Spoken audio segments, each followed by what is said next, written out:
c'est que chaque fois que j'écris quelque chose qui,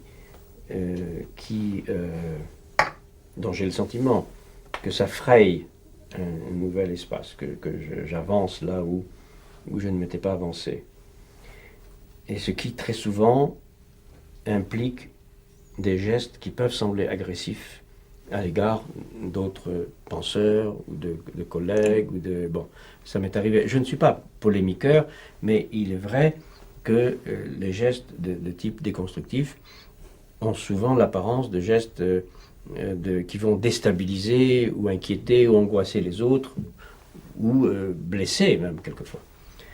Alors, chaque fois que j'ai fait ce geste-là, il y a eu des moments de peur, en effet. Pas au moment où j'écrivais. Quand j'écris, il y a une espèce de nécessité ou je sais pas comment dire, de force plus forte que moi qui fait que ce que je dois écrire, je l'écris. N'importe quelles que soient les conséquences. J'ai jamais renoncé à écrire quoi que ce soit parce que quelques conséquences me faisaient peur. Donc, rien ne m'intimide quand j'écris. Rien. Je dis ce que je pense qu'il doit être dit. Bon. Cela dit, quand je n'écris pas, quand je ne suis pas en train d'écrire, et à un moment très particulier, qui est le moment où je m'endors, I have a nap or something, je me mets là, and I fall asleep. Okay?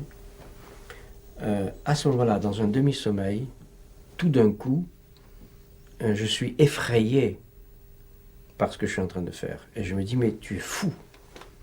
Tu es fou d'écrire ça. Tu es fou de t'attaquer à ça. Tu es fou de critiquer telle ou telle personne. Tu es fou de contester telle ou telle autorité, que ce soit une autorité textuelle, une autorité personnelle, une autorité institutionnelle. Et il y a une sorte de panique dans une sorte de subconscient, ça, de panique, comme si, à quoi est-ce que je peux comparer ça? Imaginez un enfant qui fait quelque chose de honteux, n'est-ce pas? Il a fait une chose honteuse. Bon.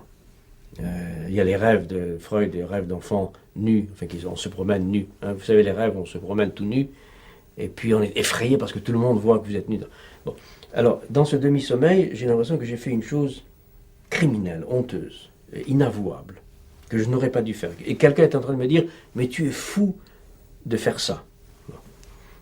Et c'est l'évidence même, je le crois, dans mon demi-sommeil, je le crois. Et donc, l'ordre qui est impliqué là-dedans, c'est arrête tout, retire ça, brûle tes papiers, ce que tu es en train de faire est inadmissible. Mais dès que je me réveille, c'est fini.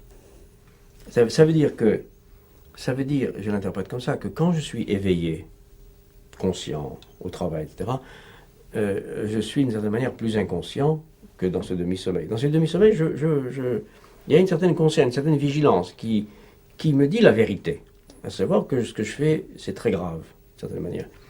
Mais quand je suis éveillé au travail, cette vigilance-là est en sommeil. Elle n'est pas la plus forte. Et donc je fais ce qui doit être fait.